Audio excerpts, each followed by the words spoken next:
Hey, everybody, welcome to the Jim Masters Show Live. It's good to see all of your smiley faces. How's everybody doing today? It is the middle of the week, so we're halfway to the weekend. But when you do shows that are 7 days a week, the weekend and the weekdays sort of blur together a little bit. Today is Wednesday, right? Is it still 2020 or 2021? Hard to tell. Hope everybody's doing well. It is Wednesday. A pleasure to have you guys here. We love when you tune in. We love when we have an opportunity to engage with you. This is our entertainment lifestyle talk show series that we started almost 1 year ago. That's right. We're coming up at the end of April, early May. I say that the first week of May is when we launched the Jim Masters Show Live Entertainment Lifestyle Talk Show series, where we're bringing back the lost art of conversation, harkening back to those old school talk shows like Dick Cavett and Johnny Carson, some of the greats, but with a modern vibe, modern flavor, modern twist of today as well, with guests who come in from Broadway, Hollywood, music, television, film, culinary arts, sports, comedy, inspiration, and so much more, and viewers who call themselves the Lovities, who watch literally on an international basis. They tune in literally from all around the world, all across the United States, which is our home base for the show. We're here in the greater New York area, along the southern New England coast between New York and Boston. That's where the show originates in the United States. But our viewers are not just across the United States, but in Canada and Europe and Asia and Australia and everywhere in between, from top to bottom and right in the middle. Welcome, everybody, from wherever you're watching. This show has no zip code, no income level, no political bent, no religious view, nothing. As far as you don't have to have a specific religious view, political bent, income, height, weight, eye color, none of it, to join us here on the show. It's an entertainment lifestyle talk show series. It's for all of us to enjoy. And that's what I like about it, with lots of variety too, and some poignant moments and lots of levity and inspiring conversation. And whatever happens, happens. It's freestyle. So we always have a good time. Good to see everybody. Lots of comments coming in here. Continue spreading the word. Obviously, that's working. The amount of views we've been getting, not just live, but later on in the archives, people have been binging these episodes of our entertainment lifestyle talk show series like crazy. And that, I think, is really, really something magical. And we really appreciate everybody that's doing that. You can share these episodes. They are all there for the taking. They're all there for the liking. Almost a year's worth of episodes of the Jim Masters Show Live Entertainment Lifestyle Talk Show series are there for you to enjoy, for you to share. And so many of you do. I forgot who it was that's called me a very bingeable Mr. Lovity. That's kind of a cool phrase, a bingeable Mr. Lovity. And then somebody else said that I'm a Mr. Rogers for adults. I like those. I'll take them. And thanks for saying that, gang. But you can binge watch all the episodes of the Jim Masters Show Live. If you miss anything, if you come in late, maybe during a show that's live, because I know you guys like to be here live. You like to participate, comment, and feel like you're a part of the show live, which you definitely are. But if you miss anything or you can't watch a certain episode while we're live, don't fret, because all the episodes are on our YouTube channel. And we encourage and welcome and would love it if you subscribe to our YouTube channel, Jim Masters TV. Not only do we have the JMS Live series, the Jim Masters Show Live, we also have Masters Mantras, verbal and visual, quick videos, kind of like TikTok videos, but a little bit more soothing, peaceful scenes and commentary, like a minute long. We've been doing that for a long time. That's also on the channel, Jim Masters TV. So we would love it if you subscribe to that channel. And that's the channel you're watching right now. And continue sharing the links on your Facebook pages and everywhere else. So many of you are doing that. You share the links. You're following along on Instagram and Twitter. You can find me on Facebook at Jim Masters TV, as well as Instagram and Twitter, Jim Masters TV. We also have a Facebook group for this show. It's called JMS Live Lovity Hall. That's right. So many of you have popped in. So that's a new Facebook group we have for this series, which we just started because you wanted us to. You said, hey, we'd like to have a place to come together. Lovity Hall, not only when we're live, but also so you can post photos and have conversations. And some of you are sharing recipes and all kinds of cool things. So we love that. That's an extension of our series here, the Gym Master Show Live. We welcome you as well. And we, again, encourage you to subscribe to the YouTube channel, Gym Masters TV, and share it. Tell everybody about it and how much you really enjoy the show. Again, we're still welcoming any videos that you guys have. If you want to make a quick video, a lot of our guests have, and some of the viewers have as well. We will air them on our anniversary episode of the Gym Master Show Live coming up in May.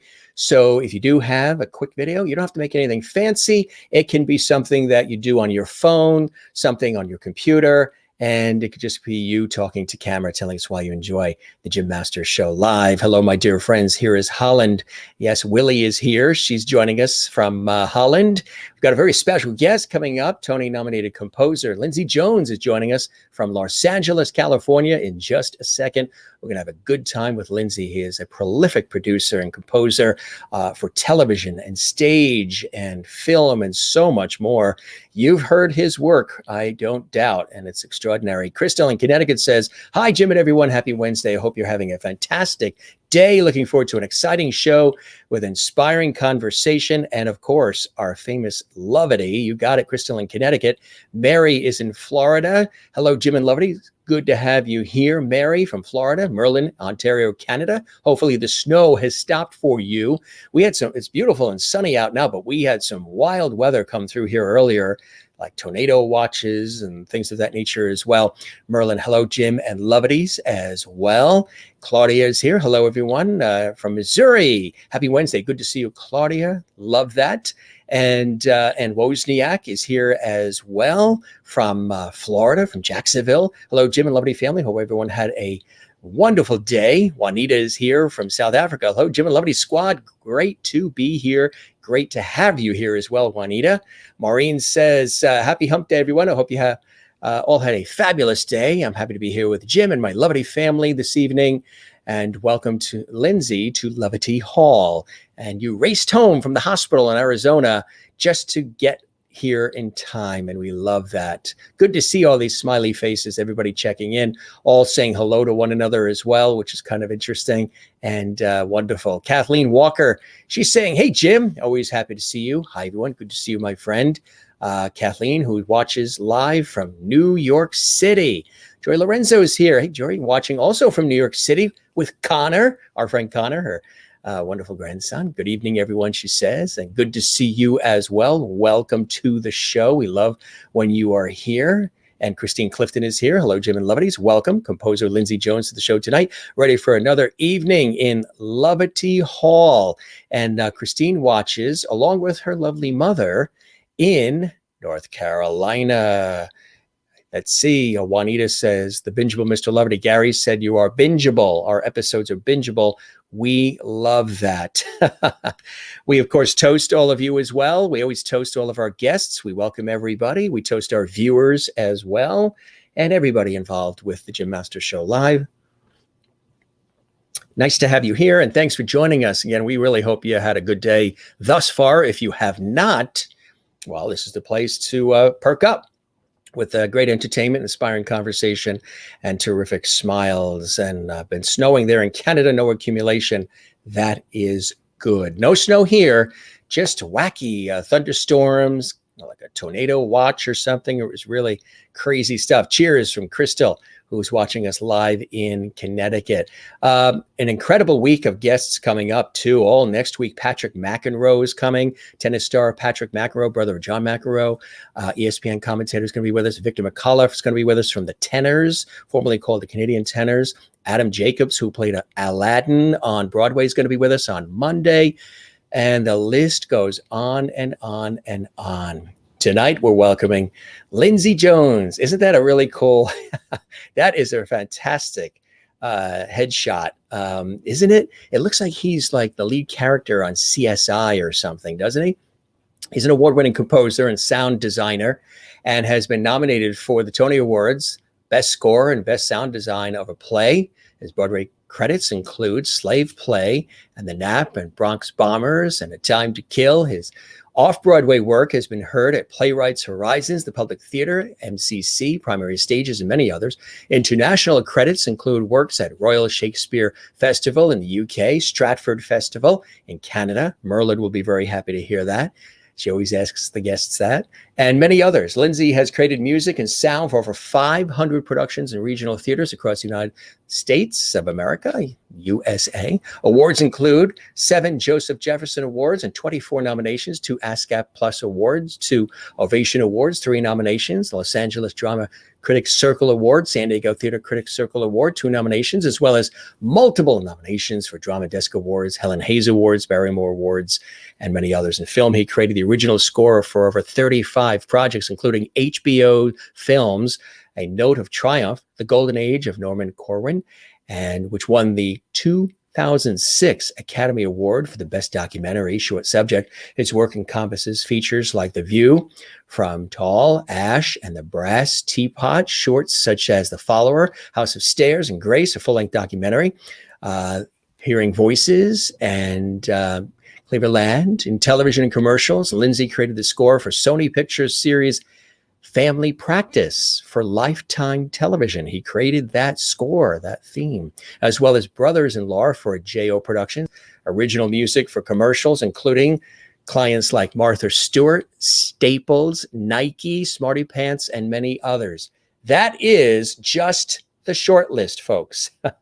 Just the short list. Not a very busy man at all, huh? Let's welcome live and direct from Los Angeles, California, our very special guest, Lindsay Jones. Lindsay, welcome to the show. It's great to have you with us today. Hi, Jim. Thank you so much for having me. It is my pleasure. It's my pleasure. So you are a busy beaver, as they say, huh? I try my best. I try my best to stay busy. How did you first get involved in music and sound design and composition?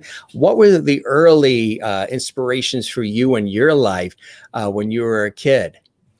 Well, I've always been really obsessed with music since I was a very young child. And, I give a lot of credit to my father, who was a huge collector of jazz records back when I was a little kid. And so what I would do is I used to sit around by the record player, and I would just pull out one album at a time and listen to it and read the liner notes on the back. And I just did that for hours on end, day after day, for years.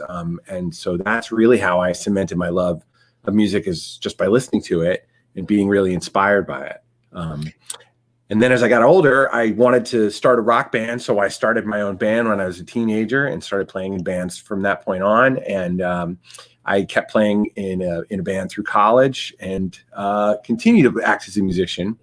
And then how I became a sound designer is after I graduated from college, my band and I moved to Chicago to work there as actors and musicians. And I had a friend of mine say to me, "Hey, we're doing this play and we need some loud rock music for it. Would you be willing to do music for this play?" And I said, "Sure, yeah, I could do that." And they said, "Would you also be willing to do the sound design?" And I said, "Well, sure, I can do that." And I didn't really know what it was, but I just sort of thought, I'll just give it a shot. I wound up doing that show. It became a big hit, and it ran in Chicago for about 9 months. And then more people started calling and saying, "Hey, will you do music and sound for our show?" And so I thought, well, I'll just do this until the jobs dry up, and then I'll move back on to music and acting. And the jobs never dried up. People kept calling, and that was over 25 years ago. And so since then, it's gone from being this thing I do to my part-time job, and now it's my full-time job, and I'm lucky enough to travel the world creating music and sound for productions. So what was some of the earliest music that you had an opportunity to create, Lindsay, along the way? Well, the first show I ever did was this show called Suburbia that required some, a lot of loud, heavy rock music, which I really enjoyed doing. And then probably my earliest works were when you work in theater, certainly when you're first starting out, there's not a tremendous amount of budget. So you generally I created a style of music that was just being able to use one or two musicians and maybe a little extra stuff. But basically, I sort of tried to make my own style of music, which was very spare and minimal, but still very emotional and very present. So like I used a lot of vibraphones in the beginning and percussion. I play bass, so I would throw that in, drums, piano, things that felt very organic and, sort of unique and special. That's how I developed my original music style. And then as I got further up the career ladder, I was able to work with more high profile musicians, as well as work with virtual instruments and sampled instruments to create larger orchestral scores. And now these days I can create basically any kind of music you want. Very nice. Very nice. How have you been staying busy during the craziness of, pandemic and economy and all the stuff that we've experienced over the last year? A lot of what you do, you're able to do from the home studio situation? Well, it's interesting. In the beginning, when it first started, I was really concerned about how I was going to continue to work, because, of course, the majority of my work is in live theater, and all live theater was canceled in the middle of March of last year. And there was a couple of weeks where I was really concerned as to, what was I going to do to make a living? And then fortunately, opportunities started coming my way that were about creating audio dramas. We created sort of like what used to be known as radio drama, in which people would act stories out on microphones, and people would hear it over the radio. I've been doing a lot of that type of audio drama work, as well as music and sound for podcasts. I did the sound design and original music for the Audible production of Streetcar Named Desire, starring Audra McDonald, which was released last winter. That's right. And then I have a bunch of audio projects. Believe it or not, I have 5 projects coming out this month. So I've managed to stay busy by pivoting into doing more sort of podcasting and audio drama and filmed drama that I score and create sound design for. What are some of the things that inspire you when you create, Lindsay? How do you get inspired? Do you observe life? Are you soaking in some of the things that you are experiencing in your own life? Or is it sticking to exactly what it is, the flavor of what it is that the project calls for? Or is it sort of a merging of all of the above? Yeah, it's really a combination of two things. I mean, the first is that I'm sort of a voracious consumer of music, and I try to listen to as many different kinds of music as I possibly can from all cultures, and I really just try to absorb as much as I possibly can and soak in those influences. That's the first part of it. But then in terms of how I create music and sound that will work with drama, in other words, that I underscore dramatic scenes or create transition music between one scene or another, I'm really inspired by actors' performances. I started off as an actor, and I went to the North Carolina School of the Arts and got a degree in acting as my sort of training. And so what I really find inspiration in is seeing actors perform and imagining what the music could be like that would be complementary to that actor's performance, and find a way to sort of create an emotional context of music around that actor's performance that sort of supports and lifts up their words, so that you can almost see how it's like a window into someone's soul. You know what I mean? Music sort of providing that inner emotions that you wouldn't necessarily see through just hearing their words alone. What is some of your favorite music? What do you like to listen to, Lindsay? And is it hard to listen to music when you're involved in it constantly? Or, do you separate from it once in a while? You'd think I would, but I don't. I actually, music to me is it's like breathing. You know what I mean? I really enjoy it, and I am constantly immersed in it. And even when doing multiple projects, if I have to work on one piece that's really sort of 20th century modern sound, and at the same time I'm doing a Shakespeare play that has a very classical sound, there's something about being able to just step back from that project for a moment and put on, electronic dance music and just listen to that, or mambo music from the 40s, things like that. I like to listen to all of it. My favorite styles of music to listen to are probably, I'm a huge fan of 60s and 70s funk music. Soul music is a big part of my life.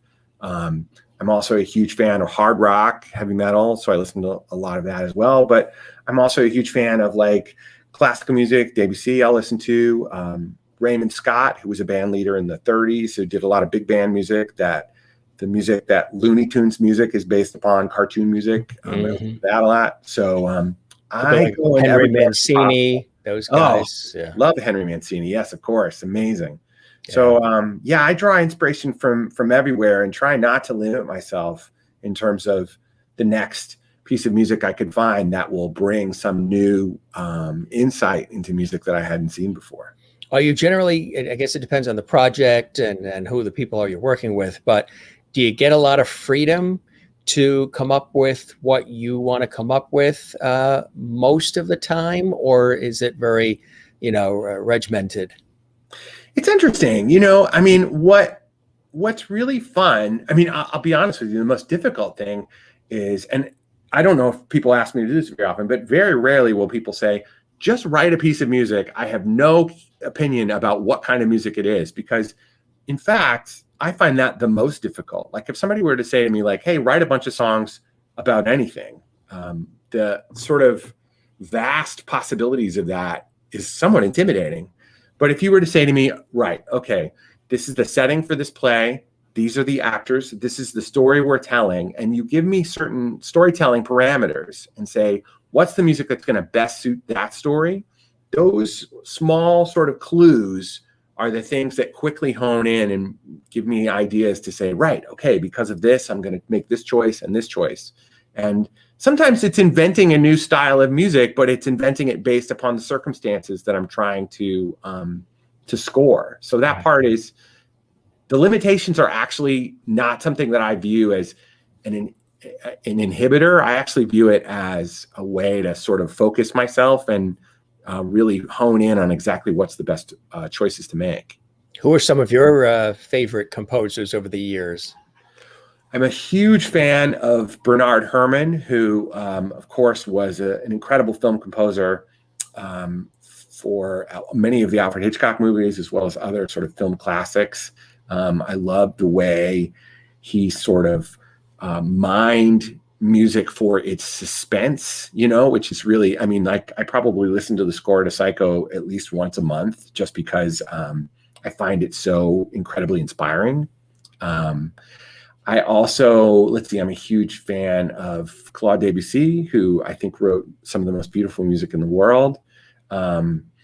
Thomas de Hartmann and George Gurdjieff, who were an early 20th century composing team who created this sort of slightly sort of Muslim-based sort of worship music, which I find really inspiring. But I also love, like, Raymond Scott, who I mentioned is a jazz composer who went on to experiment later on with the early sort of parts of synthesis. I find him really inspiring. So yeah, I could talk all day about music. And then there's people like, was it Hugo Montenegro and Frank Duval and some of the others who did a lot of themes to TV shows and movies and things of that nature over the years. Yes, of course.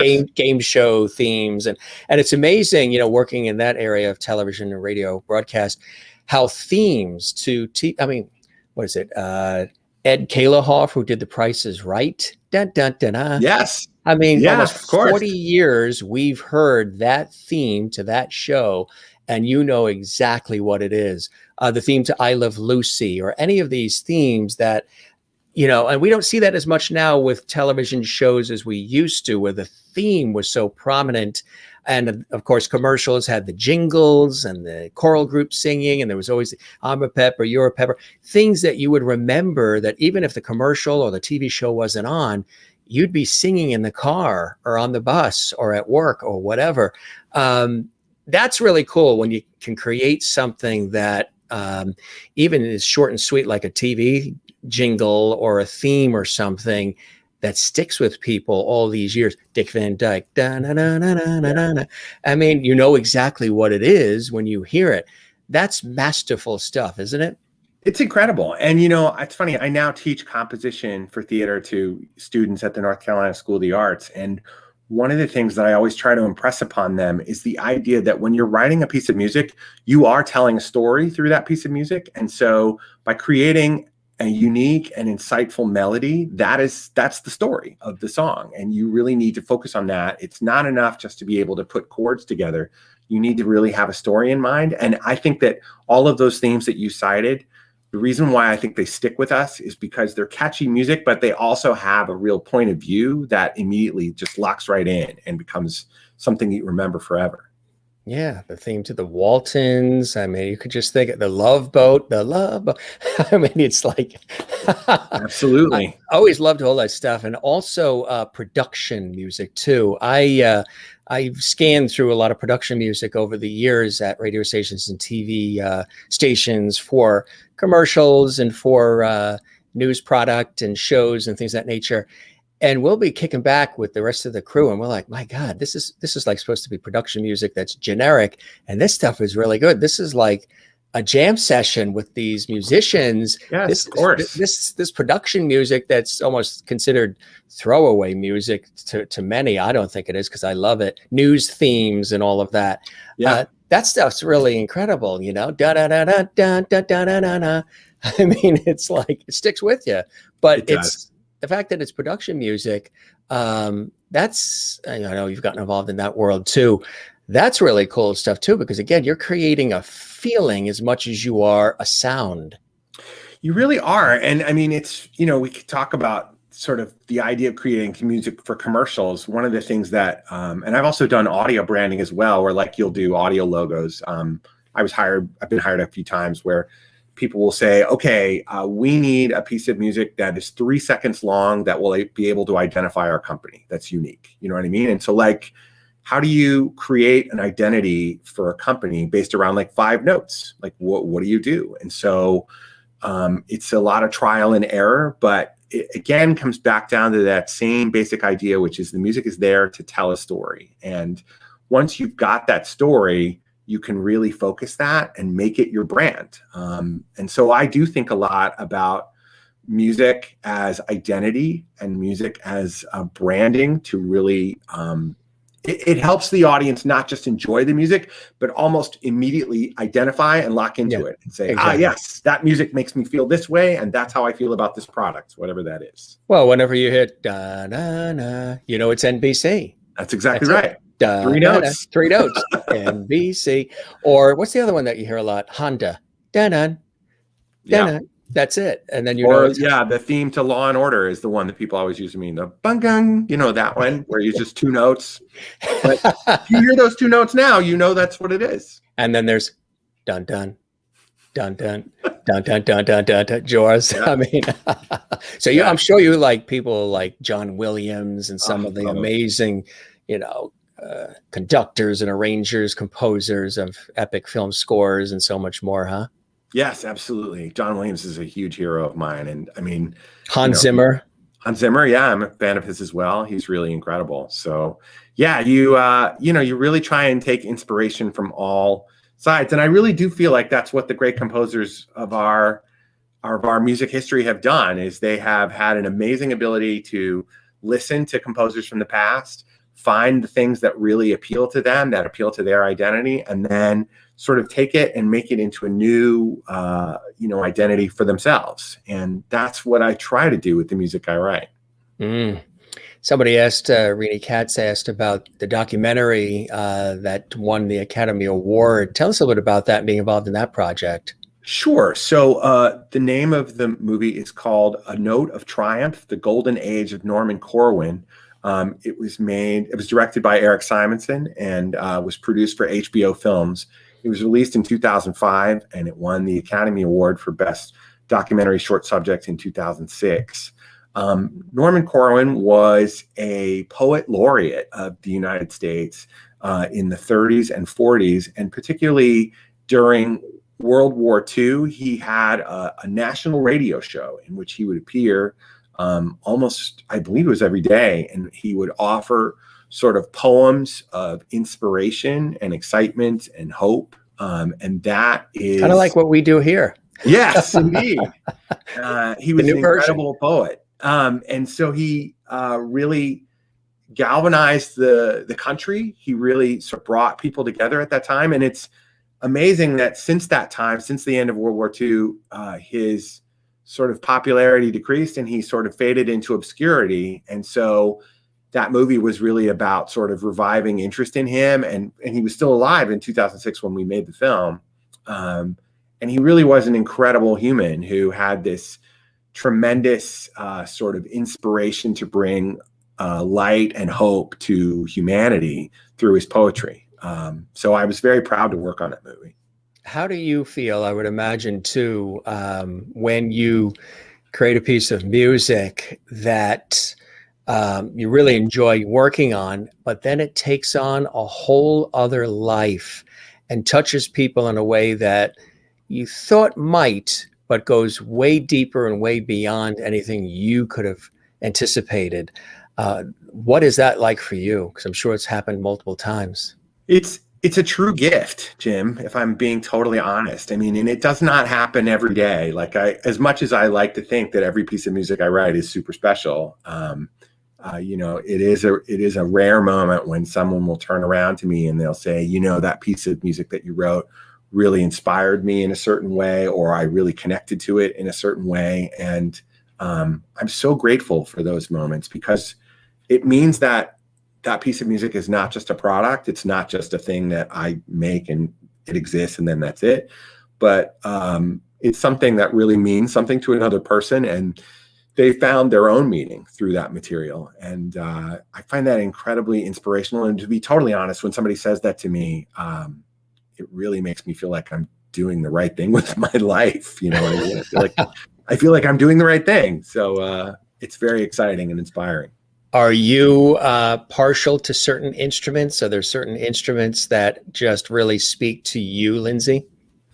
Well, I started off on the bass guitar when I was a young kid, and I feel like at the end of the day, the bass is really the thing that I probably gravitate to the most, and probably the first. I feel like bass in general is a somewhat underutilized instrument, but it is it's really something that, like, you have melody, you have harmony, you have all these different melodic instruments that play all of that stuff. You have a rhythmic instrument that sort of creates tempo and excitement and rhythm, but the bass is really the thing that holds it all together. And so once you understand how to really work with bass and make it a groove one way or the other through bass, you can really bring together those melodic elements and those rhythmic elements. I feel like I've learned so much about how to write songs just by learning more about how to play bass. The bass is sort of like the foundation, the glue, the cement, right? It's what keeps everything. It's that foundation underneath everything else that's happening, right? Yes, absolutely. That's absolutely how I feel. And I mean, really, once you got a good bass line, everything else falls into place. You know what? One of the string instruments, we talked about this a couple of times on the show, and in my professional work in television and radio, talked about this to a couple of other folks. In the string instrument world, I equate the cello in a certain way because of the depth, that authoritative, commanding sound, yet at the same time, it has a heart-centric warmth to it as well. So whenever I hear cello, it sort of stops traffic for me, and I could just hear that cello from a mile away, because it almost has a melancholy nature to it. It could be used for anything, and it has been, but it has sort of this melancholy, like, here's what life's all about. These are the moments that matter type thing. So whenever I hear it in pieces of music, it could be Christmas music, could be really anything, it's like a real stopper for me. And it's like, whew, boom, okay. And I interviewed somebody that is a cellist from Juilliard, and I said, why do you think that is? And I said to them, if there was ever a sound that the heart made, the human heart, that replicated the sound of an instrument, just in the way the tonality of the cello comes into me, it would be the cello. The cello would be the sound that a heart would make.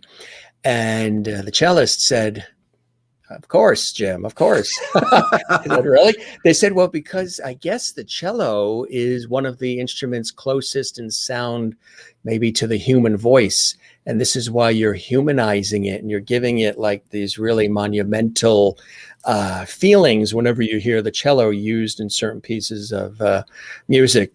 David Darling is somebody, I don't know if you know David, is an amazing cellist. Yeah. And he uses it in that very deep way. And whenever I hear it, I'm like, That's what it's all about. Yeah, I mean, the cello is a beautiful instrument, and I will say it's very inspirational. I mean, I think when I go to cello is, as you said, melancholy, but really, it's also amazing for romance. And I think anytime, I think what's so exciting about the cello is it's a deeply emotional instrument. You know what I mean? And because you're right, of the connection to the human voice, it's in the same sort of frequency range and timbre as our voice.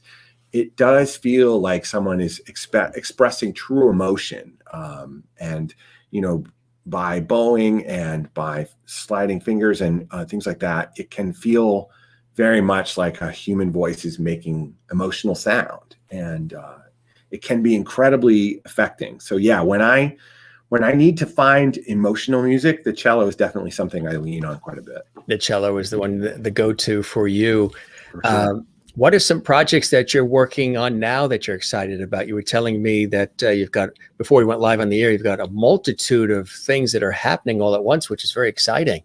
It's super exciting. And I'm, of course, very grateful. I currently have, I have 5 projects that are currently being released this week in different forms to different venues. And everyone's welcome to go and please check them out.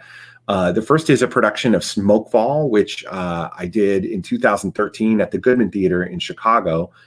It was named the best play of the year by the Chicago Tribune that year. The Goodman Theater is broadcasting a streaming version of that currently through April 25th. If you go to goodmantheater.com or goodmantheater.org, you can experience that there. I've just completed 2 Shakespeare plays that are being performed in rep in an audio drama presentation. So you're not seeing anything, but you're hearing it. But you're hearing it. Yeah, and that is Twelfth Night and Measure for Measure, which are being performed at Chicago Shakespeare. So if you go to chicagoshakes.com, you'll see that there. That's through May 26th. I've just completed a production of a play called Until the Flood, which is being done at Merrimack Repertory Theater. And that is a fully filmed production that I scored and created the sound design for. And that plays through the end of May. And then finally, I've just completed a production of Hamlet with the Old Globe Theater in San Diego. That will be broadcast next weekend on KPBS, which is the local PBS station. PBS station. I know it well. There you go.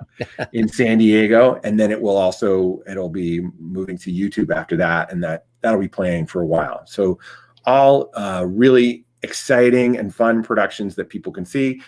Some of them are free. Some of them have a small fee attached to them, but I encourage everyone to go and check them out. They're really great. Congratulations on the nomination for the Tony Award too, Best Score and Best Sound Design of a Play. And what was it like working specifically on Slave Play? Tell us about that. That was an extraordinary piece of art.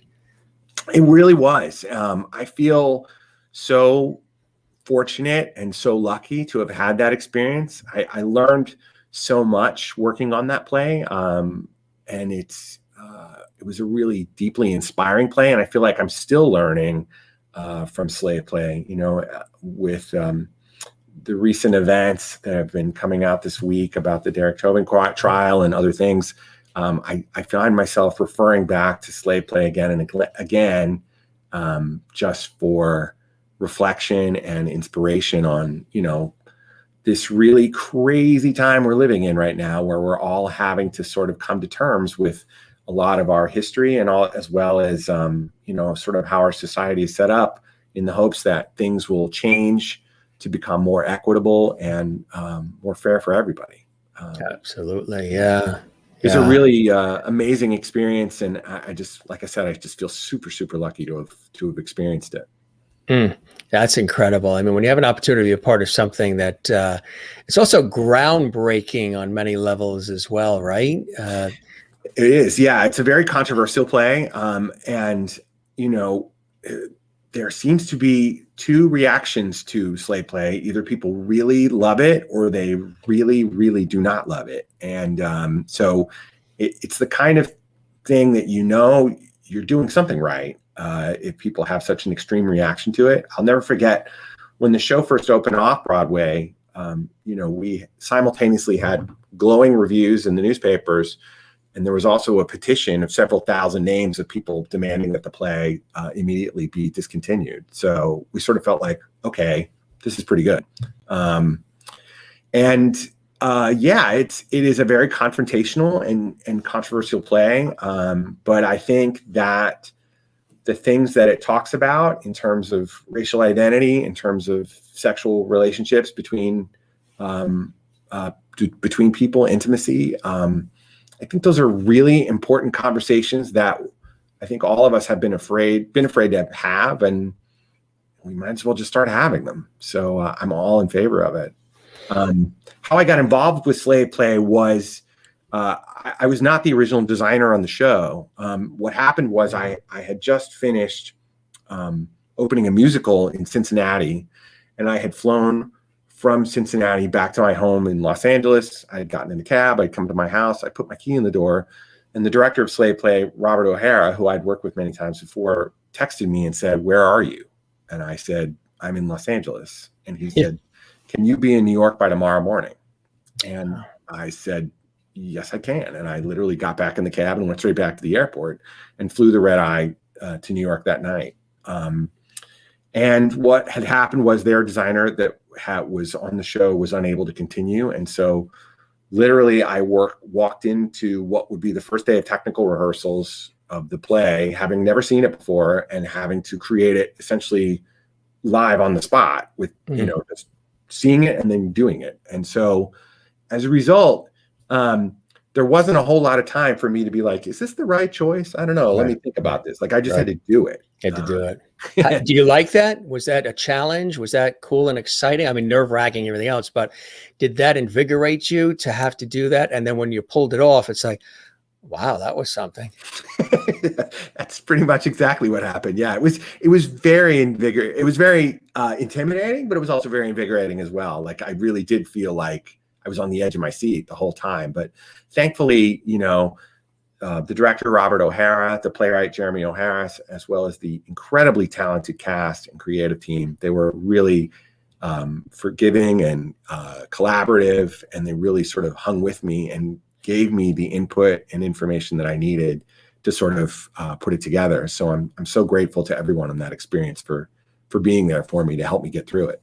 Because it takes a team, right? It takes a team to Yeah. pull off really anything, especially something of that quality and that level of quality. For the audience, tell us the work of a sound. Now, we know composer, of course, but the work of a sound designer, some of the work that's entailed that you are tasked with doing. So essentially, as a sound designer, my job is to be responsible for anything that you hear in the theater. That can mean creating sound effects or soundscapes.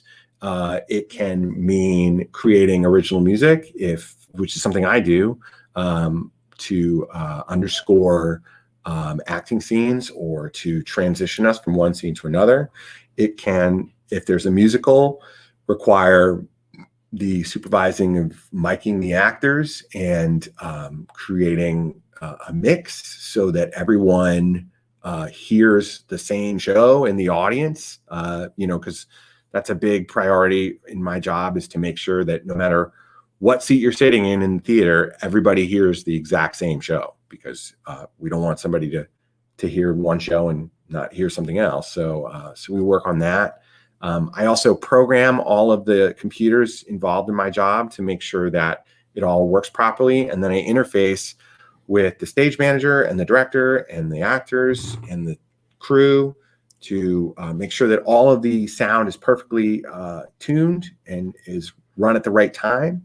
And then on opening night, when the show opens, my job is done. I leave and I move on to the next show. And I usually do that between 30 to 40 times a year.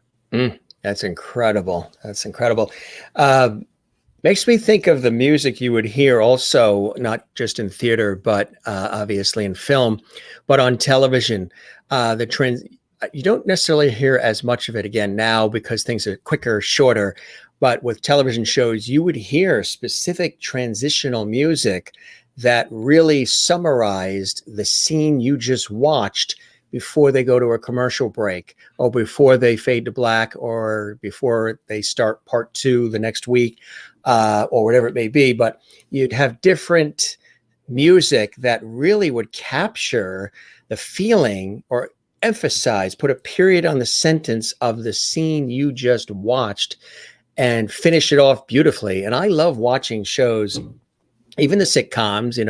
Dick Van Dyke has some of the greatest transitional music, Absolutely. or any of them, I Love Lucy, whatever, bum, or whatever. It's like, yeah, right. And all they did was they went to the supermarket, but that transitional music was great, and that soap operas too, over the years, the music that they would have to come up with, when it was a romantic scene or the car is going over the cliff or whatever it is. It's really cool stuff to be able to do that when you're doing it for television and film specifically. Obviously, theater, you're right there on the spot, but with television and film, are you watching the video, the material? Obviously not if it's live, but are you watching it first, kind of like a voiceover? You try to match the voice to the scenes that you're seeing. Is that what you're doing as far as how some of the work happens for you? You get the footage and then try to match music that captures that footage? That's exactly right. Yeah. So what happens is I will usually receive a copy of the final video, the edited version of the video, where the director will say, okay, this is the movie we want, and please write music for this movie. And then I usually, with the director, go through and we sort of pick out the spots where we think music would be needed, what kind of music it should be, what's the quality of it, what are we trying to say? Because again, the music is always there to tell a story. And I want to make sure that as part of my job, I want to know what story you're trying to tell and how I can help as a composer to create the musical background that tells that story. So I go through and this is what we call spotting in the business, where we basically spot where the different tracks need to go. And then I get to work sort of creating one piece of music at a time. And I mean, the great thing about television, scoring for television and film versus scoring for live theater is, and I love live theater, and I don't want to sound this like I'm comparing it in a negative way, but the thing about live theater is it's different every night. You will never have the exact same show one night to the next. That's just the way human nature works. And it's always kind of a little moving around. So when you create music for live theater, the music has to have a certain amount of flexibility and modularness to be able to adapt to the actor's performances. But in film and television, you can watch an actor's performance 1,000 times and it will never change because it is always set. So as a result, the music that you create for film and television can be incredibly detailed and incredibly nuanced. If I wanted to highlight an eyebrow raise with a sort of a musical accent, I can do that because I know exactly where the eyebrow raise is going to go, and I can put the accent right there, which is something I could never do in theater. So as a result, you get really detailed in a way. You get like in animation. Yes, if you look at the old Bugs Bunny or whatever, and all the different sound effects and the music that goes along with what you're seeing, there's so much music. It's loaded with music. Or Disney movies, other things where music is so heavily part of what you're watching, right? Yes, it is. And in fact, I mean, that music, that sort of quality, I find more and more often today in modern television shows. If you look at, for example, reality television in this day and age, many of those shows are scored wall to wall all the way through, almost completely. And they do that because music is energy. And if a producer of a show really wants to bring excitement, they want music there to provide that excitement, to provide that emotional context, so that if you're just looking at a person who's doing some repetitive activity, that may not be that exciting on its own. But if you add exciting music underneath of it, it brings a whole new context that allows us to really understand the emotional importance of what's taking place on screen. It keeps the flow, it keeps the interest, it keeps a certain forward movement, a rhythmic. I've done a lot of productions, documentaries, and other shows where, like even the lifestyle travel TV series will be as simple as going to a restaurant and cooking with a chef and sampling the food. The music underneath throughout creates a thread, a weave that sort of comes in and out of the dialogue, the conversation, and the visuals that can really step it up, can keep that rhythm, can keep that feeling, and and the interest. And I think it's really, really cool. I've worked on projects where they had no music at all, and they said, Joy, boy, this scene feels it's lacking something. That's just, I mean, the dialogue is great, the visuals are great, but there's something missing. I'm like, it's the music. You have to have certain music. I mean, if you're going to have a helicopter sweeping into a skyline or going along the coast of an ocean, the right music will take that stunning visual and all that work it took to get that shot. It'll go whoosh, like that. Yeah. And people will not only see it, but they'll feel it. And it's amazing how that works. It is amazing. And it's a tremendous responsibility as a composer, because the goal is to support the full emotional weight of what you're seeing, but never distract from what's happening in dramatically in that moment. So it's a very fine line that we walk as composers all the time to make sure that it feels compelling and exciting without you ever being aware of it. I mean, if I've done my job correctly by the end of it, you have no idea I was ever there. It's a magic trick. Essentially, it feels like it's just an extension of the actor, and you think, wow, that is a fantastic actor. And it's only after you leave the film behind that you think, well, no, wait a minute, there was music there too, doing some of that work. And I mean, but that's the trick, is I want to try and seem like I'm providing just enough emotional context so that you really identify with it without ever stopping from going, hey, this is a great piece of music. I want you to always be thinking, what's going to happen next in this story? That's the goal of my job. There are times from time to time where the music is actually more memorable than the actual show or the movie. Yes. People remember the theme more than they do the actual, or they enjoy it more than the actual show itself. Yeah, it's true. I mean, what's interesting is that music in these cases serves two purposes, which is, the first is it serves dramatic action, but then of course also it's a piece of music. You can listen to it and admire it on your own. And I think that the real great composers, the ones that I go back to again and again, I mean, like, obviously the theme of Star Wars is an incredibly compelling piece of dramatic music. And within the context of the movie, it's amazing. You know what I mean? It's perfect. It excites us all the way through. But then when you listen to that piece of music later as just a piece of music, you're like, wow, this is really good. Like, John Williams is really, really good at this. It's a beautiful piece of music. I'm sure there's times too when you've watched something, either a film or it could be theater, it could be television, where you're like, that's not placed at the right place, or that's not evoking, that's the feeling that's the opposite of what they're trying to convey, or there's too much. It's either too loud or too aggressive, or there's just too much music happening, and it's drowning out what they're trying to get across, dialogue wise or visually. It's true. And, I mean, that is the big challenge of being both a composer and being a sound designer is, like in the theater, if a lighting design if there's a mistake in the lighting design, like let's say it goes to the next cue, there are very few people who will observe and say, oh, I think there was a mistake with that lighting design. But if a sound goes wrong, everyone has an understanding of what a mistake in sound is or a mistake in music is. And they'll be like, that's wrong. I know that's wrong. So it's not a very forgiving art in that way, because people have an innate nature of where music is good and where it isn't. And even if they don't necessarily be able to say like, I think the music is the problem here, they will definitely look at that moment and say like, something's off. What is it? And sometimes it is the sound of the music that's really not corresponding. So it requires us as composers to be incredibly sensitive and to really constantly asking ourselves over and over again, am I serving this production properly? Is this the best, clearest version of what I can do to make this story work? Is there something better I can do? You're constantly evaluating and reevaluating your performance to see how you can do it better. Have there been times when you've had all the music laid out and all of a sudden the music gets completely changed? Yes. It is a very painful experience, but yes, I have had that experience several times. It's hard. What's usually the cause or the reason for that, is that where it would change dramatically? Well, usually one of two things. either there has been a complete reconsideration of what the direction of the piece is going to be.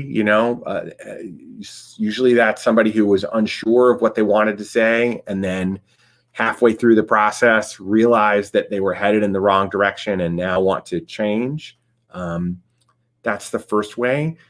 The second way is a person who previously had not asserted their power in the space in terms of, their opinion, suddenly comes in and decides, hey, I'm the executive producer and I think it should be like this. And even though I've never been a part of this conversation up to this point, I am now inserting myself in this conversation. And that's when you have to do what they say. You have to make the changes. It's kind of like when they have a commercial all set and then the owner says, you know what, let's get rid of the actors. I want to do the commercial myself. Sometimes that doesn't always work out. Especially when people make choices. Especially when there's a teleprompter involved. We have the best used cars in town. Stop, read it again, be more natural. It happens from time to time. Thankfully, not very often. But it is a thing where honestly, a good portion of my job is what I like to call personality management. It is about being able to work with many different types of personalities, including different personalities who may have completely contradictory notes, and somehow make them all fit together. Right. That can be really challenging. And even worse than that is, music is incredibly subjective, right? The kind of music you like may not necessarily be the kind of music I like. And so when you talk about music, it can get really confusing, even by the most well-intentioned people. So being able to get as clear communication as possible about what you want that music and sound to do is really important, because what may mean sad to one person may not mean sad to another person. And so it's really, you have to be really careful, and you have to constantly be open to thinking whatever idea you had maybe needs to change. It maybe needs to be revised. You've got to be always on your toes and always flexible no matter what.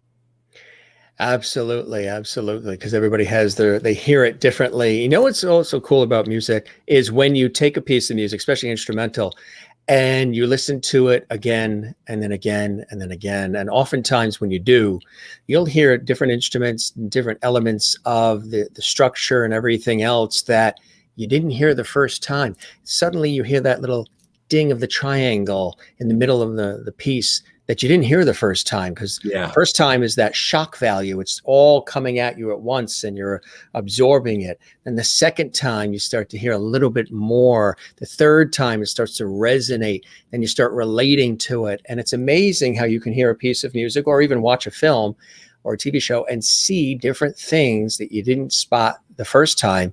And that just makes it more enriching, doesn't it? Absolutely. You've just described one of the great pleasures of my life, of listening to a song 30 times, and on that 30th time, suddenly hearing something I've never heard before in that song. Like that's one of my favorite things in the world. I love that. Isn't that really cool how that works? Totally. Yeah. And it probably gives you an extra enhanced appreciation for what they were trying to accomplish, because you're like, wow, I didn't hear that before. Now that I hear that, that just enhances my appreciation of what they were trying to do in the first place. Yes. And I'm sure there's a composer somewhere who is celebrating the fact that on the 30th time you heard that triangle that you never heard before. You know what I mean? Because I guarantee you that person put a lot of thought and time into putting that triangle there, and they are thrilled that you found it. And the person that hit the triangle also is excited because they waited 10 minutes till bing, and that was their big thing. The triangleist, he's really probably thrilled by now. Very, very happy. That triangle and that movie score, that was me. Yes. Then there's Tug of War. Tell us about the involvement with that. We actually have a clip. Oh, great. Yeah, we have a clip from that will show our viewers. Welcome, everybody. Good to have you with us on the Jim Master Show Live. Tell us about the involvement with that.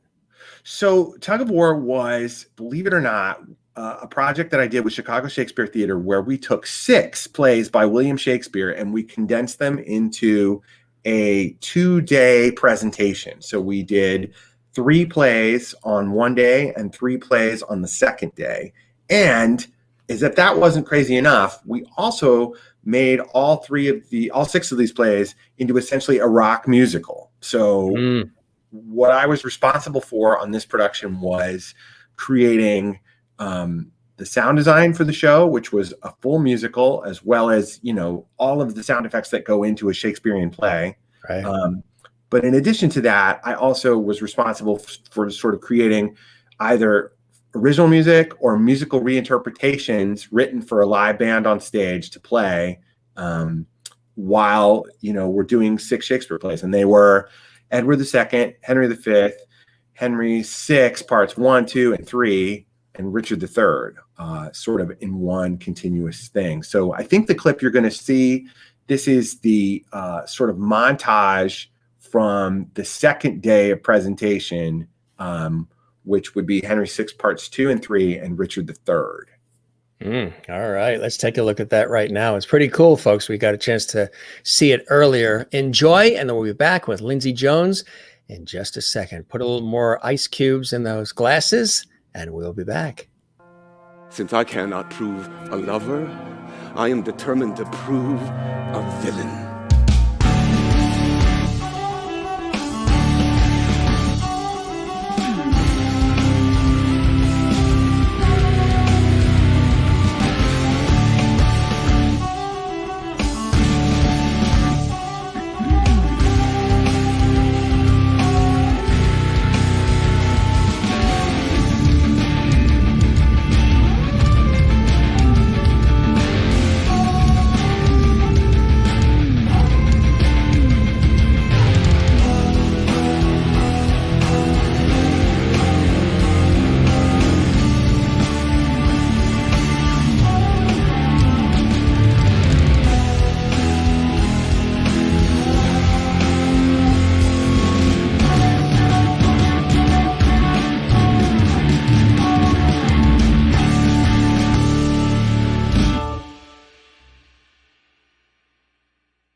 Oh my God, that's a lot, right? I was going to say, if that doesn't do it for you, I don't know what would.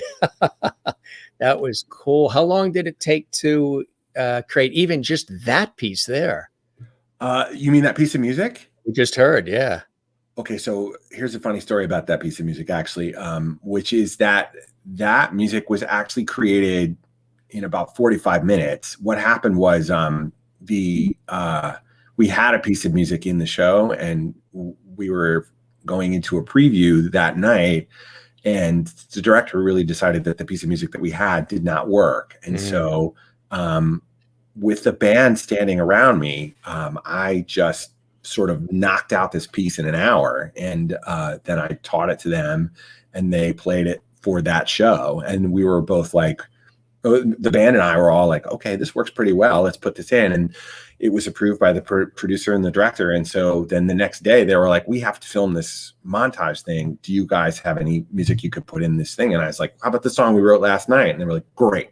So that's how that piece of music happened. So that's absolutely part of my job. Is in addition to writing music before we get into rehearsal, I have had many, many experiences in which somebody says, I don't like this piece of music. Can you make me a new one right now? And with 100 people standing around looking at me, I have to write music and create it as fast as possible. So it's a high pressure situation, but it is incredibly rewarding when it works. Absolutely. Absolutely.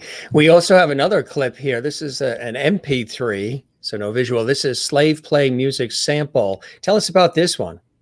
So this is a sample of the score from Slave Play, and I always like to talk to people a little bit about what exactly this is. Essentially, when I started working on Slave Play, and I was sitting in the theater with the director, Robert O'Hara, before our rehearsal was supposed to begin, and when you see the production of Slave Play, the set is basically right there as soon as you walk in, and it is unavoidable. And so I said to the director, do you want some sort of music as the audience walks into the theater? Like, what should be happening here since the set is confronting you right away? And he came up with this idea that because Slave Play is set on a plantation during slave times, He wanted the sound of people working in the fields as if it was an average day on a plantation. The sounds of working, the sounds of horses, the sounds of labor, nothing controversial or something that makes us feel like we're in something that's dangerous or awful. But something that is an average day of working in the fields. And at the same time, what we hear in the distance is someone who is playing piano to entertain themselves way back up at the main house. So it's this distanced, echoed piano of a single person entertaining themselves without a care in the world by playing this piano piece, while those who are in the fields continue to do the hard work of slavery. And that is sort of, meant to be sort of a metaphor for what slave play is dealing with, which is the idea that some people are living a life of carefree while others are doing all of the hard work themselves in the fields. And so when you hear this piece, you'll be hearing the music, but you'll also be hearing the sound effects of work at the same time. Very, very cool. How long did it take to work on this piece? This piece was also written in about an hour and a half. It was You're amazing. Because slave play, because I showed up to the first day of rehearsal and they were like, okay, let's get started. Get to work. Get to work. Yeah. I wrote this piece as fast as I possibly could. And people enjoyed it. So thankfully, it's stayed in ever since. Well, here it is, gang, and enjoy.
That was really, really nice. That's very Thanks. beautiful. Thank you so much. Thank you. I'm so glad you enjoyed it. Thank you.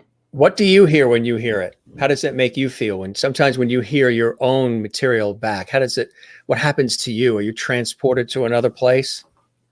Yeah, I would say to a certain degree I am. I do listen to it, and it's funny because I made it and all of the emotional work that went into making it. Yeah. All I really think about is like, oh yeah, I did that.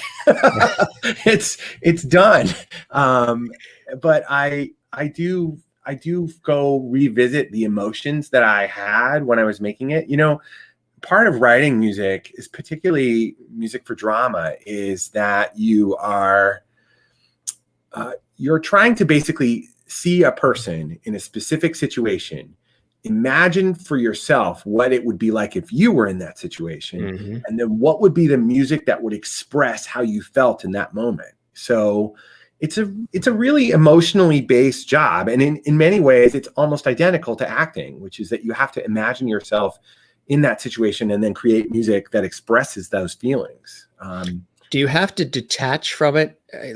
Meaning there's so much that has to be created not in a factory assembly line way, but just you got to create the next thing. You got to do the next thing. Then you got to create the next thing. And there's so much emotion that goes into the actual creation of it. Do you then have to put that away in that box so you have all of the clarity to then take on the next? I say that because I was talking to a friend last year who owned an agency that created a lot of the television jingles that you used to hear, the TV station slogans, all the different, the one and only TV3 and all those kinds of things.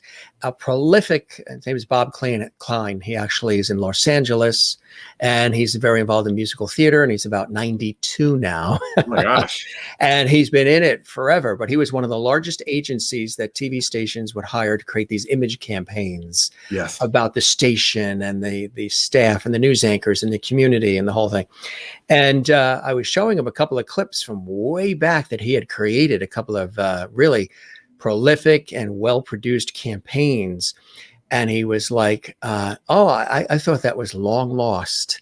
Oh, now, wow. What's funny about that is, like, for me, everything that I'm sort of like putting everything in a vault that I do, thinking that one day I'm going to pull it all out and look at it and remember it and feel it again. But I wonder if sometimes, in order to be able to have the clarity to move on to the next thing, that emotion that you had in the beginning, like I assumed his emotion to see it again would have been, wow, oh, I feel that, oh, what we did, oh, we really created, this incredible thing. He was like, oh, I thought that was long lost. And so I was like, oh, gee, so obviously it was, you're brought in to create this and do this, but you have 5,000 other ones you have to do here, there, and everywhere. That was just one piece of a larger puzzle. So you have to detach a little bit to move on to the next thing. Does that make sense? It does. It's true. And I mean, I think it's a really interesting point you bring up, Jim, which is that, in order to create an artistic work, you have to artistically, emotionally invest in it. You know what I mean? You have to really be willing to sort of reach into yourself and make yourself vulnerable in order to find those things inside yourself. But then as soon as you do it, as soon as you finish, there are two things that need to happen. Number one, you have to be able to be available for input from people to make changes. And so if you have invested your entire artistic soul in something and somebody says, I don't really appreciate that, that is emotionally extremely difficult to hear. It can be hard to hear. And so as a result, one of the first things you have to do is you have to say, okay, I've created this thing, I'm happy with it. And whatever happens after this point on, I will know that I did the thing I was happy with. And then when you get it back and they say, I hate this, clarinet or whatever, you can be like, okay, all right, they didn't get the clarinet and I just have to change it. And I just have to work around that and not allow that to emotionally affect me or hurt my feelings. And then beyond that, once you finish the piece of music, there is a moment sometimes where I will listen to a piece one last time to sort of celebrate it and just sort of like, yes, this is what I enjoyed about this. But then ultimately, you've got to set it aside and you've got to keep moving on to the next thing. You've got to look at it as a finished product and say, I enjoyed making this thing and I'm going to move on to the next thing.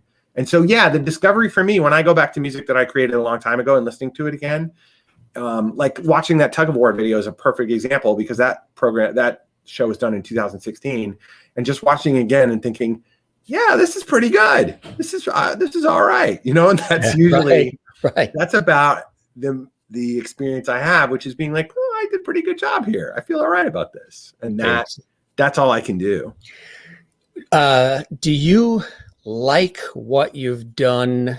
Are you good and comfortable with what you've done as soon as you've done it, or do you need to be emotionally detached or removed for a while to really appreciate it? I say that because as somebody who is an on-air person, television, radio, whatever stage, people say, oh, gee, I saw you do that thing last night, or you were on the air here, or you did that, and you were terrific, you were great, you were this, that, and the other.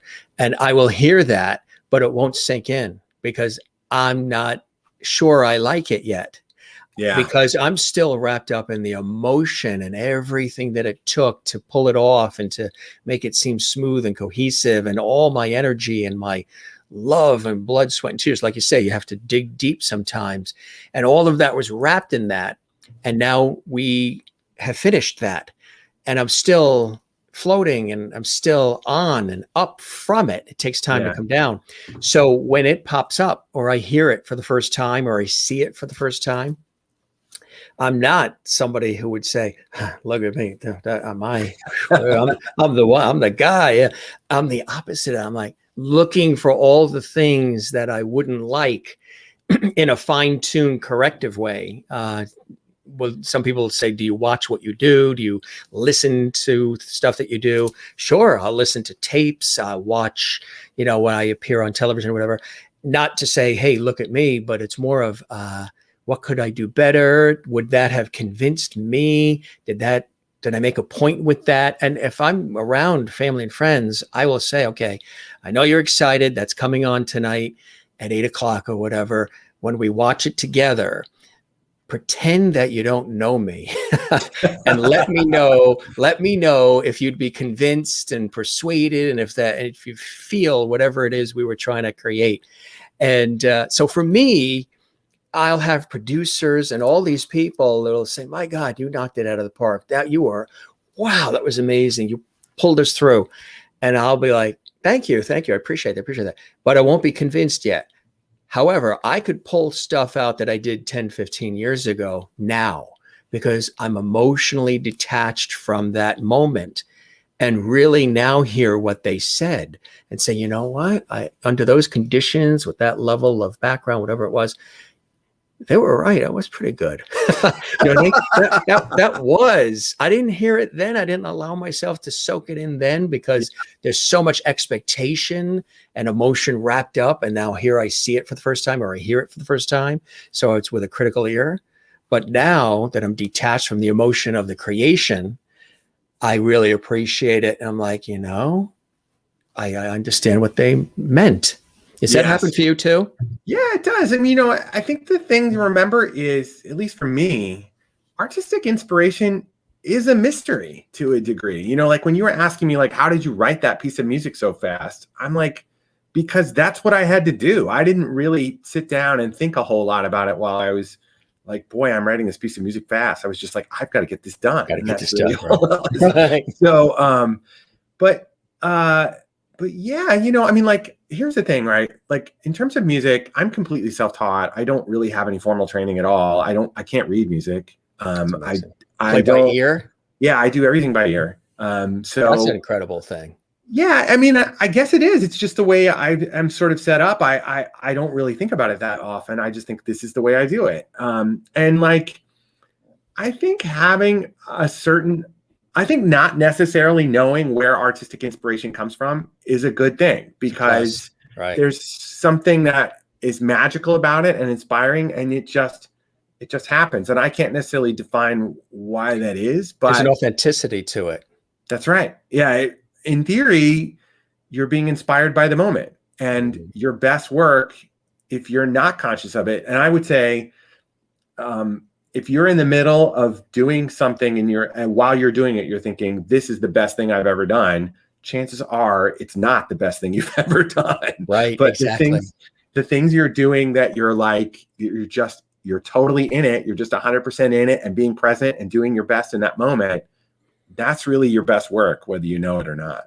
I've had that happen multiple times when I've been thrown into situations on radio and TV where things collapsed, a set fell down, lights blew out, a co-host got sick, or they couldn't go back to the program because the tape snapped or whatever. So I'm standing out there on set or on air or whatever, on stage, anything. Jim, just keep talking. Yeah. You can't walk off. We have nothing else to go to, and we're live, and people are home watching. We can't. And they're talking in my ear in the IFB, and they're like signaling, and just keep whatever, just keep. And it's happened to me multiple times over the years. Yeah. And people will say, my God, that must have been frightening. That must have been awful. That must have been. Those are some of the most incredible moments, because it's all like a sport to me. It's like all the cylinders are firing. It's total adrenaline. Everybody's depending on you to make some magic with no net. There's nothing being given to you, and you have to just keep it going. And some people may say that would scare the hell out of them. Me, I love, even though I don't like chaos and surprises, it's amazing that I love those moments. I think that's how you found your right job. That's how you're in the right place. If what would be viewed as pitfalls by other people is the thing that you find exciting, you're in the right place. Absolutely. So what other kinds of projects do you like to work on as well, in addition to theater and film and television? Do you do other areas of music, delve into other areas of music as well? And would you put a band together again? Well, my band, believe it or not, still exists. If you can still going. Imagine. Yeah, my band, the Nubile Things, has been around for over 30 years now.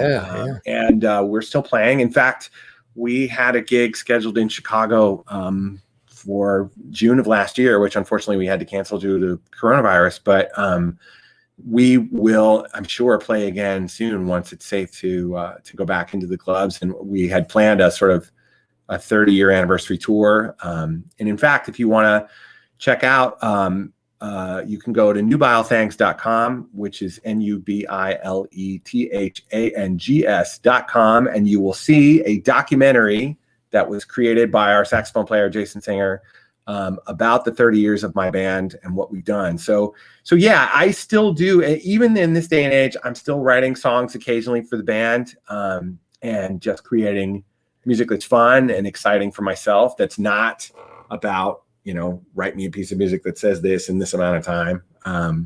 And I still enjoy that kind of thing. And I'm always happy to play on stage live at any point.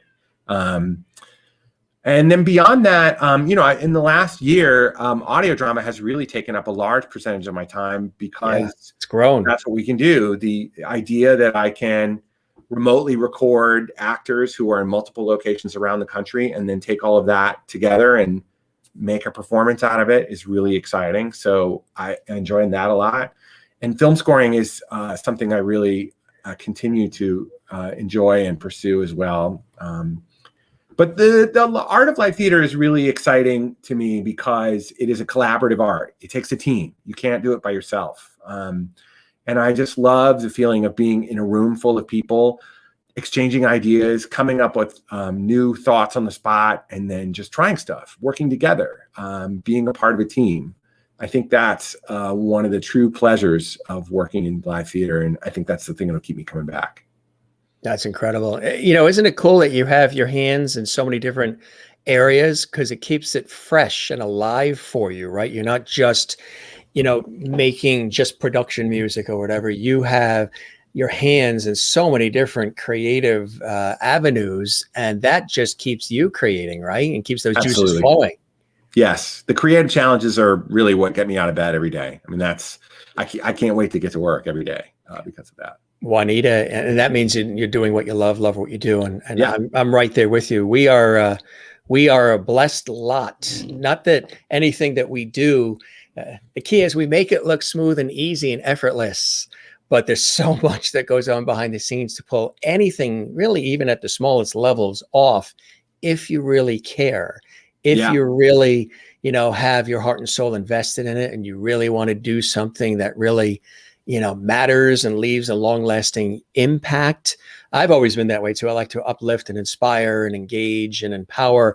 And through music, that's what you're doing all the time as well. And we're a blessed lot, right? I feel very, very lucky. I really do. I feel very, very fortunate that I accidentally fell into this life. And I'm grateful for it every day.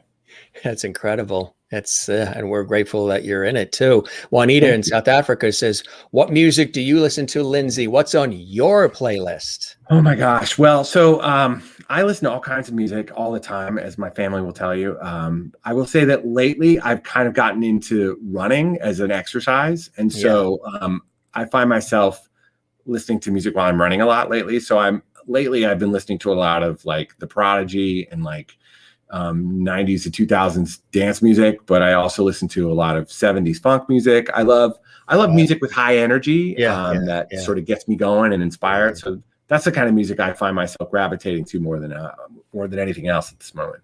But I'm also a huge fan of like mambo and stuff like that. It's another and bossa nova, and I love.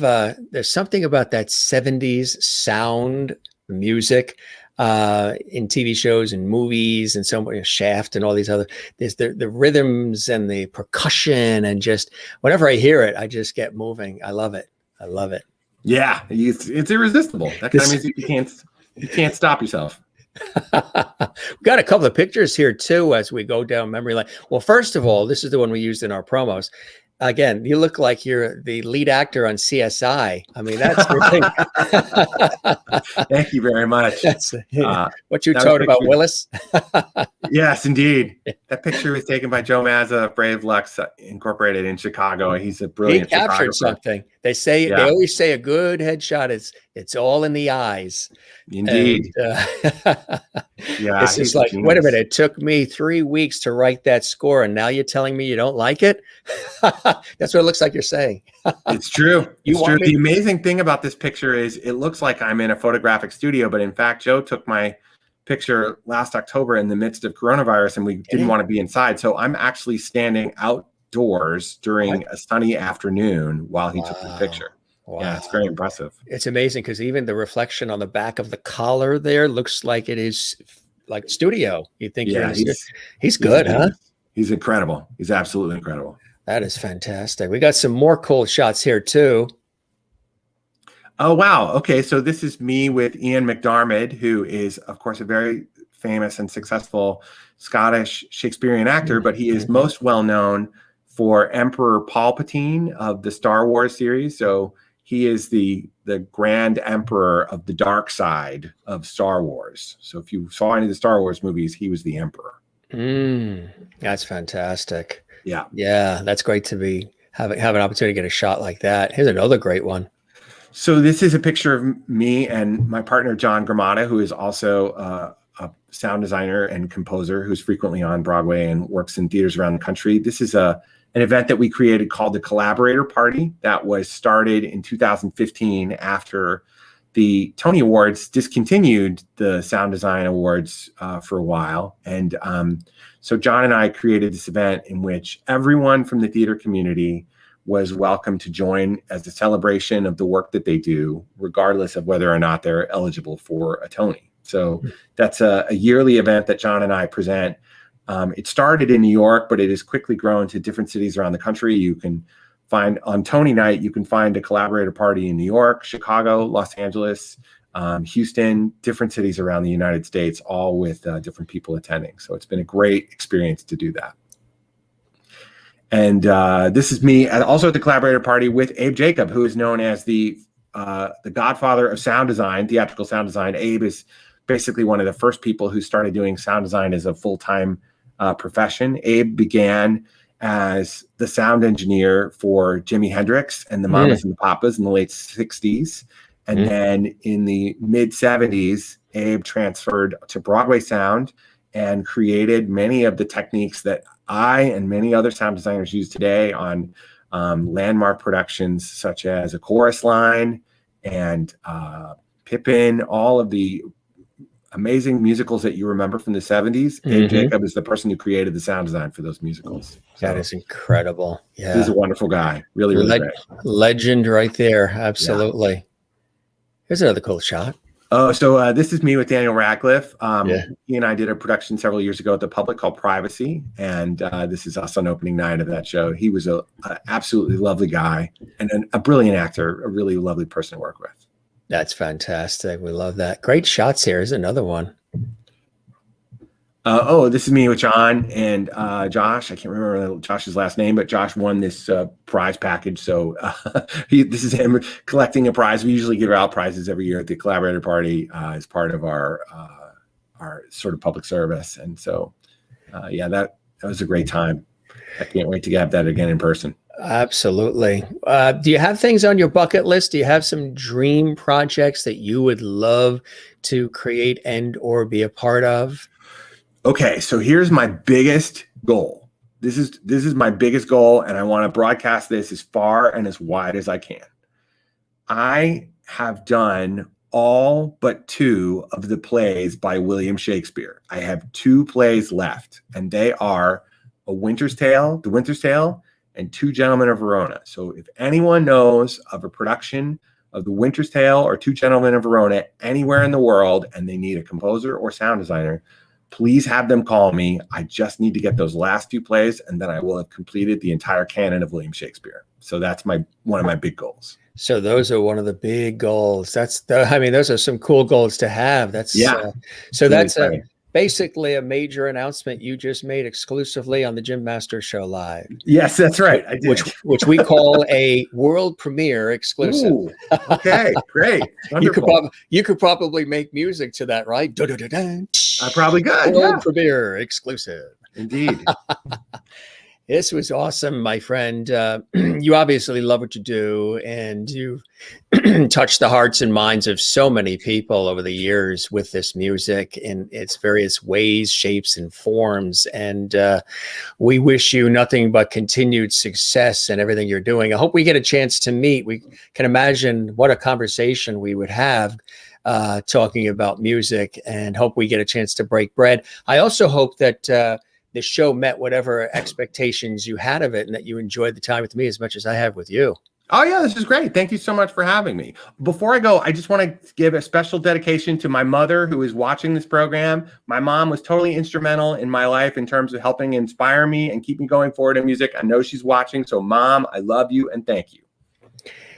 And I like the way you say she was instrumental. Yes, indeed. That's like I say that my mother and father are my executive producers, literally. That's great.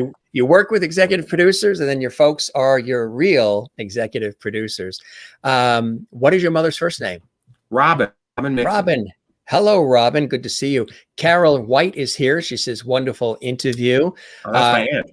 Oh, hello, Aunt Carol. It's nice to see you. She's wonderful. I'm glad for her, too. And we mentioned this in the introduction. I'm not sure Merlin had heard it, but she's asking, have you been to Stratford, Ontario, the Shakespeare Festival? And you have been. Yeah, I did. I did Titus Andronicus at the Stratford Festival, I believe in 2011 with Darko Tresniak. And Juanita in South Africa says, great and interesting conversation tonight, guys. Thanks, Lindsay, for spending time with us and sharing your career and stories. Keep well. And Wozniak of Florida says, really enjoyed tonight's show. Learned a lot. Thank you, Lindsay. Merlin in Canada says, bye-bye. It's been a blast. And Kathleen Walker in New York says, thanks for spending time with us, Lindsay. Aunt Carol, we got thumbs up from Aunt Carol. She says, wonderful interview. And she says, hello. Hi. Hi, Aunt Carol. We're coming over for apple pie and coffee tomorrow. Sounds good. I like that. Yeah, sounds good, huh? Austin Field says, another wonderful show. And Rainey Katz, who's a wonderful cabaret star in New York, says, Jim, you're so good with spontaneous conversation that comes about with your incredible dedication of your research on each guest. Thank you very much. I appreciate that very much. Rainey and Maureen in Arizona says, great time this evening. Thank you for sharing your amazingness with us. Thank you, Maureen, and good night all from Carol. Again, this was a blast, my friend. I toast you. Do you still have your little mug there? I do. Let's toast. Cheers. Cheers. Sancha. And continued success, my friend. Hope we do get a chance to gather. I would love to do that, whether you're here on the East Coast or I'm on the West Coast on a TV shoot or something. That would be awesome. Thank you. You stay well. Go stretch those legs. Did you have dinner yet? Not yet, but I'll do it after this. I always tell everybody, make sure you have dinner before we chat. Yeah, no, it's okay. That's it. We try to make it warm and conversational, not even like an interview, just something warm and conversational and freestyle, which sometimes, as like we were talking about tonight, it's some of the best way to do anything, right? You know, you don't have to have the rigid structure all the time. No, it's great. Merlin says, cheers. And Amy, who's a wonderful poet herself, says, great show, Jim and Lindsay. And Carol says, lots of love to Lindsay. Oh, that's nice. And Jason Singer says, when are you coming to Chicago again? I'll be there in July. Actually, I'm writing a musical, which will be premiering at 16th Street Theater in Chicago, starting on July the 22nd. So that's when I'll be in Chicago. Tell us a little bit about that before you go. Sure. The musical is called Botanic Garden. It's based on a play by Todd Logan. I've been writing it for the last couple of years, and it's my sort of first attempt at writing a new original musical. And so I'm really excited about it. So it'll be premiering starting July 22nd at 16th Street Theater in Berwyn, Illinois. Congratulations, my friend. That is Thank awesome. You. That's exciting. What's that process like for you? Terrifying. But it is, it's been really fun. You know, I mean, like basically Todd, who wrote the play, called me up a few years ago and was like, I think you can write a musical of this. And I'm like, I've never done that before. And he said, well, let's give it a try. So it's been really fun and inspiring. And I've just been learning how to write these brand new sort of emotional musical songs. And it's been really fun. I've really enjoyed it. That is awesome. That is awesome. So you got a lot of cool things in the works. And again, we wish you all the best, Lindsay. This was awesome. Thanks for hopping on and allowing us to learn a little bit more about some of the passions and the enthusiasm you have for what you do. And I think we're kindred spirits in certain ways, just in terms of how we think about a few things. And I think that's really, really cool. So it's great to share it all here in front of our Lovity audience. What do you think about that? Very good. Thank you. They deemed you a Lovity right in the beginning. So, hey, not a bad thing. I feel very lucky to be a Lovity. Thank you to all the Lovities for bringing me into the Lovity family. Absolutely. Now, like I said, there's Tonys, Oscars, Peabodys, Tellys, Grammys, all of these great Tonys, all of it. But when you get a Lovity from the Jim Master Show live, whew, now I can shoot for an EGOT. Yeah. Exactly right. Excellent. All right. Lindsay, you have a good night. Thanks for joining us and be well. Thank you, Jim.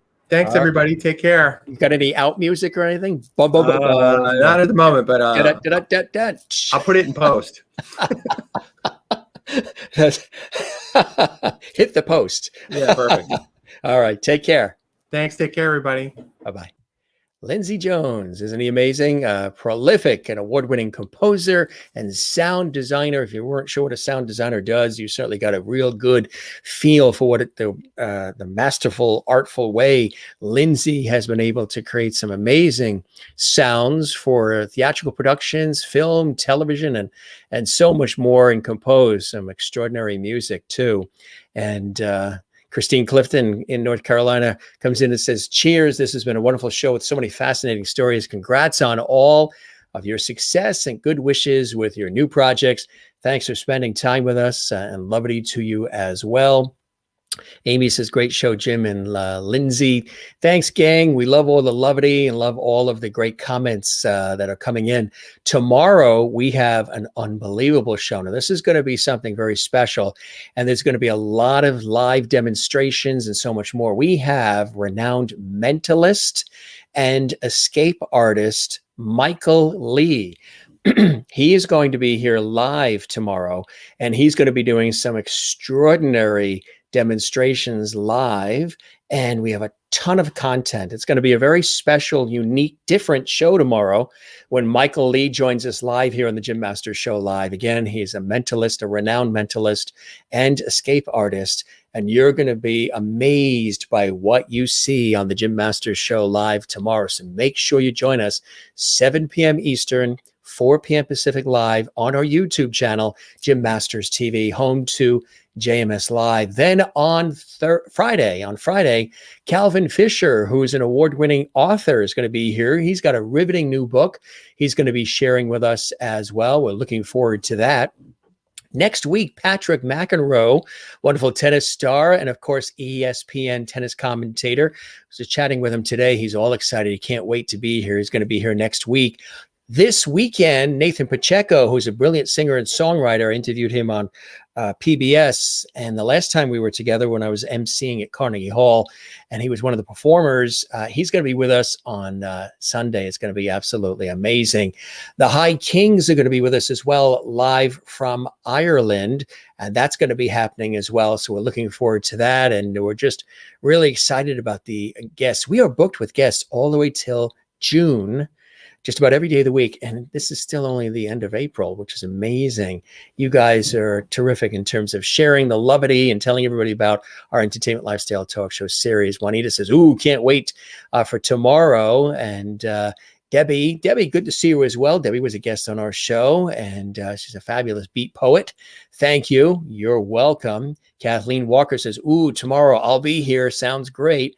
Merlin says, can't wait as well. Again, we have amazing guests from all around the world that are joining us here on our Entertainment Lifestyle Talk Show series. Well, of course, we thank Lindsay Jones for joining us. He was extraordinary, and it was a really great conversation. If you missed any of the conversation, you can see it on our YouTube channel at Jim Masters TV. Everything is preserved there for you. You can binge watch over 400 plus episodes with extraordinary guests from Broadway, music, television, film, Hollywood, sports, comedy, culinary arts, inspiration, you name it. And they're all there for you. So check it out. And don't forget to subscribe to the YouTube channel and click that notification bell. We would absolutely love that. And we thank you for that as well. Don't forget, as we always say, to smile. That's really important. Don't forget to smile and share the smile. That's the best contagion you can possibly have. We always say, don't forget to share the levity. That's really important too. And find your Zen place. Living here on the East Coast, growing up, in the New York, New England area with the ocean right here. The ocean is a Zen place for me. And as I said, during the craziness of everything we've been going through, try to find those constants in life. Great music, old movies, sitcoms, the ocean, nature. When the world seems like it's spinning out of control, head to some of those constants in life. For me, the ocean is one of those places. And of course, the ultimate Zen place is time with loving family and friends. That is always paramount. And then, of course, my work in television and radio over the years. We were talking with Lindsay about doing work that you love, that inspires people and uplifts people and allows you to share your talent and creativity. So for me, the work that I've done all these years in television, radio, and stage is a Zen place as well. And don't forget to relax, gang. We always say to relax, to breathe, to love one another. And don't forget to love yourself too. As much as we want to love everybody else, and it's important to do that as best as you can, love yourself. Know that you have great value, that you have importance, that you're welcome to the table.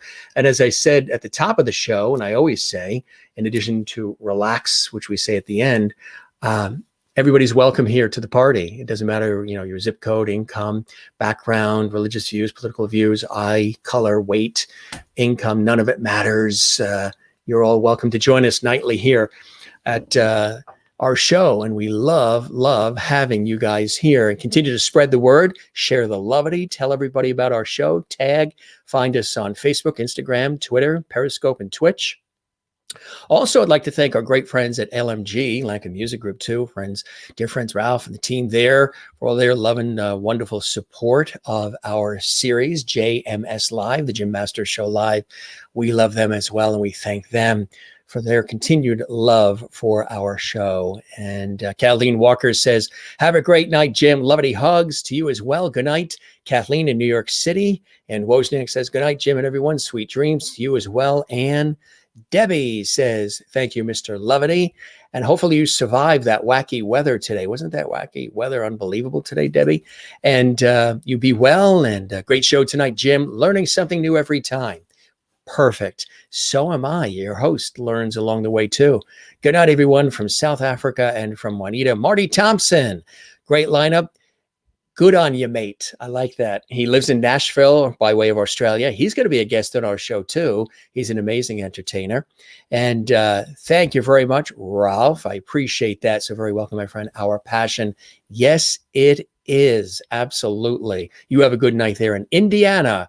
And Christine Clifton, more fun lineups. Jim, interesting show tonight with Lindsay tonight. And good night, Jim and lovely friends. See you all tomorrow. Absolutely. we shall be here.